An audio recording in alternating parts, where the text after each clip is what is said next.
ನಮಸ್ಕಾರ. ವನಜಾ ಮಲ್ನಾಡ್ ಬಂದಾಯಿತು. ಹೊಸ ವಿಡಿಯೋ ತಂದಾಯಿತು. ಬನ್ನಿ ಇವತ್ತು ಪವಾಡ ಪುರುಷ ಸೀರಿಯಲ್ ಹೇಗೆ ಮೂವ್ ಆಗುತ್ತೆ, ಏನು ಸ್ಟೋರಿ ನೋಡೋಣ.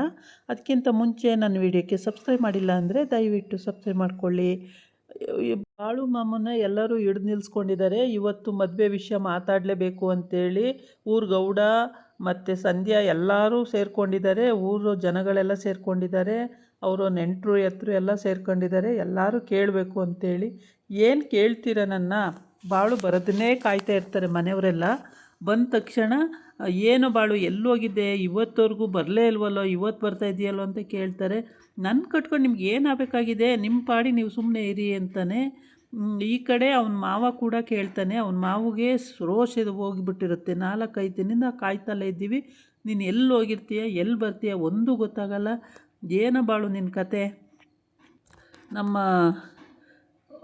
ಮಗಳನ್ನ ಯಾರು ಮದುವೆ ಮಾಡ್ಕೋತಾರೋ ಇನ್ನು? ಅವಾಗೆಲ್ಲ ನಿಶ್ಚಯ ಆಗಿರೋ ಅಂಥ ಹುಡುಗಿನ ಯಾರು ಮದುವೆ ಮಾಡ್ಕೋತಾರೆ? ಎಷ್ಟೋ ವರ್ಷಗಳಾಗಿದೆ ನಿಶ್ಚಯ ಆಗಿ ಅಂತ. ಅದೆಲ್ಲ ನೀವೇ ತಾನೇ ಬಲವಂತವಾಗಿ ಮಾಡಿದ್ದು. ನಾನು ಮಾಡಿ ಅಂತ ಕೇಳಿದ್ನ, ನನಗೆ ಯಾಕೆ ಮಾಡಬೇಕಿತ್ತು ನೀವು ಅಂತ ಅವನು ಹೇಳ್ತಾನೆ.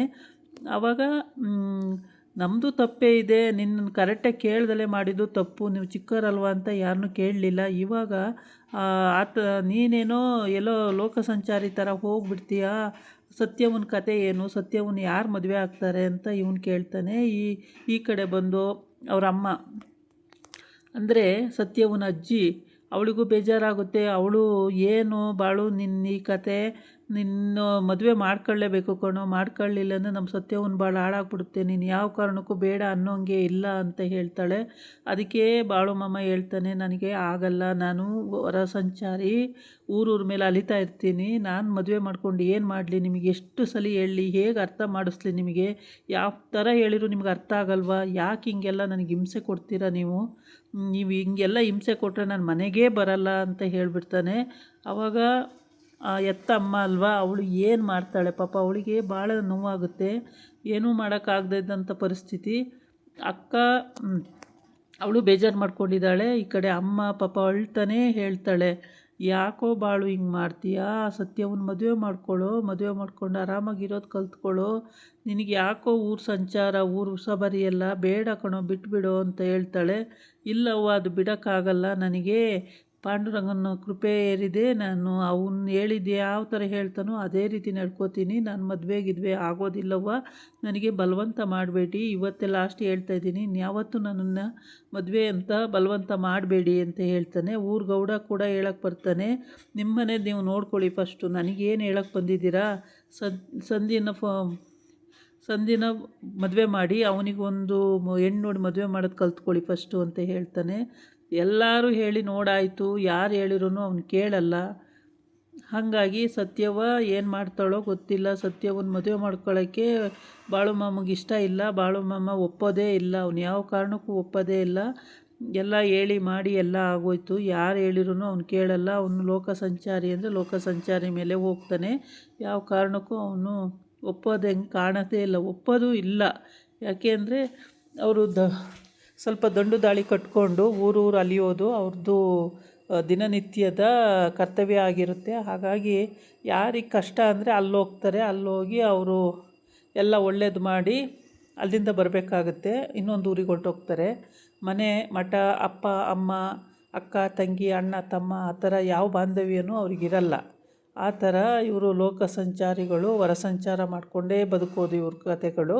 ಹಂಗಾಗಿ ಬಾಳು ಮಾಮ ಅದಕ್ಕೆ ಅರ್ಥ ಆಗಿಲ್ಲ. ಬಾಳು ಮಾಮ ಅದನ್ನೇ ನಂದು ಅದೇ ಗುರಿ, ನನ್ನನ್ನು ಮದುವೆ ಇದಕ್ಕೆ ಎಳಿಬೇಡಿ ನೀವು ಅಂತ ಇಷ್ಟೆಲ್ಲ ಹೇಳ್ತಾನೆ. ಅಷ್ಟು ಹೇಳಿದ್ರೂ ಅವ್ರು ಅರ್ಥನೇ ಮಾಡ್ಕೊಳ್ಳೋದಿಲ್ಲ. ಮನೆಯವರು ಅರ್ಥ ಮಾಡ್ಕೊಳ್ಳಲ್ಲ, ಊರು ಗೌಡನೂ ಅರ್ಥ ಮಾಡ್ಕೊಳ್ಳಲ್ಲ, ಸಂಧ್ಯನೂ ಅರ್ಥ ಬಾಳು ನೀನು ಮದುವೆ ಆಗಿಲ್ಲ ಅಂದರೆ ನನಗೆಲ್ಲೋ ಹೆಣ್ಣು ನೋಡ್ತಾರೆ, ನನಗೆಲ್ಲೋ ಮದುವೆ ಮಾಡ್ತಾರೆ ಅಂದರೆ, ನಾನು ಮದುವೆ ಮಾಡ್ಕೊಳ್ತಾ ಇದ್ರೆ ಏನೋ, ನೀನು ಮದುವೆ ಮಾಡ್ಕೊಳ್ಳೋ, ನೀನು ಹುಡುಗಿ ನೋಡಿ ಮದುವೆ ಮಾಡ್ಕೊಳ್ಳೋ, ಅವ್ನಿಗೆ ಮಾಡಿ ಫಸ್ಟು ಮದುವೆನ ಅಂತ ಊರು ಗೌಡಂಗೆ ಹೇಳ್ತಾನೆ. ಇದೆಲ್ಲ ನಡೀತಾ ಇರುತ್ತೆ. ಆದರೆ ಎಷ್ಟು ಹೇಳಿದ್ರೂ ಕೇಳಲ್ವಲ್ಲ ಅಂಥೇಳಿ ಅಪ್ಪ ಅಮ್ಮ ಪಾಪ ಎತ್ತವ್ರಲ್ವ, ಅವರಿಗೆ ನೊಂದ್ಕೋತಾರೆ ಹಾಕ್ಕೊಂಡು. ಸತ್ಯವ ಕೂಡ ಆ ಕಡೆ ನೊಂದ್ಕೋತಾ ಇರ್ತಾಳೆ. ಸತ್ಯ ಒಂದು ಹೆಂಗೆ ಅದೇ ನಿಶ್ಚಿತಾರ್ಥ ಆಗಿದೆ ಅಲ್ಲ, ಇನ್ನು ಆ ಕಾಲದಲ್ಲೆಲ್ಲ ಹಾಗೆ ಅಲ್ಲ, ಹಳೆ ಕಾಲದಲ್ಲಿ ಯಾರು ನಿಶ್ಚಿತಾರ್ಥ ಮಾಡ್ಕೊಂಡಿರ್ತಾರೋ ಅವರೇ ಮದುವೆ ಮಾಡ್ಕೋಬೇಕು ಅನ್ನೋದು ವಾಡಿಕೆ. ಹಂಗಾಗ್ಬಿಟ್ಟು ಇನ್ಯಾರೂ ನನ್ನ ಮಗಳನ್ನ ಮದುವೆ ಮಾಡ್ಕೊಳ್ಳಲ್ಲ ಅಂತ ಅವಳು ಕೂಡ ಬಾಳು ಮಾಮನ ಬಿಟ್ಟರೆ ಬೇರೆ ಯಾರನ್ನೂ ಮದುವೆ ಆಗಲ್ಲ ಅಂತ ಈ ಕಡೆ ಬಾಳು ಅಪ್ಪ ಭಾಳ ಚಿಂತೆಗೀಡಾಗ್ತಾನೆ. ಏನು ಮಾಡೋದು, ಇವನು ಯಾವ ಥರನೂ ದಾರಿಗೆ ಬರಲ್ಲ, ಇವನು ಏನೂ ಮಾಡೋಕ್ಕಾಗಲ್ಲ, ಏನು ಮಾಡೋದು, ಹೇಗೆ ನಾವು ಇನ್ನು ಮುಂದೆ ಕತೆ ಏನು ಅಂತೇಳಿ ಹಿಂಗೆಲ್ಲ ಯೋಚನೆ ಮಾಡ್ತಾನೆ ಇರ್ತಾನೆ. ಎಷ್ಟೇ ಯೋಚನೆ ಮಾಡಿದ್ರೂ ಬಾಳನ್ನು ಬದಲಾಯಿಸೋಕ್ಕೆ ಸಾಧ್ಯನೇ ಆಗ್ತಾಯಿಲ್ಲ. ಬಾಳು ಯಾವ ಕಾರಣಕ್ಕೂ ಬದಲಾಗೋದು ಇಲ್ಲ. ಈ ಕಡೆ ಬದಲಾಗಲ್ಲ, ಮತ್ತು ಹೇಳಿದ್ವು ಕೇಳಲ್ಲ, ಮನೆಯಲ್ಲೇ ಇರಲ್ಲ ಅಂತಾನೆ. ಹೆಂಡ್ತಿ ಹೇಳಾಯಿತು, ಭಾವ ಹೇಳಾಯಿತು, ಅಕ್ಕ ಹೇಳಾಯಿತು, ಎಲ್ಲ ಹೇಳಾಯಿತು, ಯಾರು ಹೇಳಿದ್ರು ಅವನು ಒಪ್ಕೊಂತಾನೆ ಇಲ್ಲ. ಯಾಕೆ ಅಂದರೆ ಅವನಿಗೆ ಮದುವೆ ಅನ್ನೋದೇ ಇಷ್ಟ ಇಲ್ಲ. ಯಾಕೆ ಇವರೆಲ್ಲ ನಿಶ್ಚಯ ಮಾಡಿದ್ರು ನನಗಂತೂ ಗೊತ್ತಿಲ್ಲ, ನನ್ನನ್ನು ಕೇಳಿಲ್ಲ. ನಾನು ಚಿಕ್ಕವನಿರುವಾಗಲೇ ಇವೆಲ್ಲ ಮಾಡಿ ಮುಗಿಸ್ಕೊಂಡಿದ್ದೀರಾ. ನನಗೆ ದೊಡ್ಡನಾದ್ಮೇಲೆ ಮಾಡಿದ್ದಿದ್ರೆ ನಾನು ಬೇಡ ಅಂತ ಹೇಳ್ತಾ ಇದ್ದೆ. ನಿಮ್ಮ ಇಷ್ಟದಂಗೆ ನೀವು ಯಾವಾಗಲೂ ಮಾಡಿಕೊಂಡು ಇವಾಗ ಮದುವೆ ಮಾಡ್ಕೊ ಅಂದರೆ ನಾನು ಮದುವೆ ಮಾಡ್ಕೊಳ್ಳೋಕ್ಕೆ ರೆಡಿ ಇಲ್ಲ. ನನಗೆ ಮದುವೆ ಜಂಜಾಟ ಸಂಸಾರ ಇವೆಲ್ಲ ನನಗೆ ಬೇಕಾಗಿಲ್ಲ. ನಾನು ಪಾಂಡುರಂಗನ ಕೃಪೆ ಇದೆ, ನನ್ನ ಪಾಂಡುರಂಗನ ಥರನೇ ಬದುಕಬೇಕು ಅಂತ ನನ್ನ ಆಸೆ ಇದೆ. ನಾನು ಪಾಂಡುರಂಗನ ಥರನೇ ಇರ್ತೀನಿ.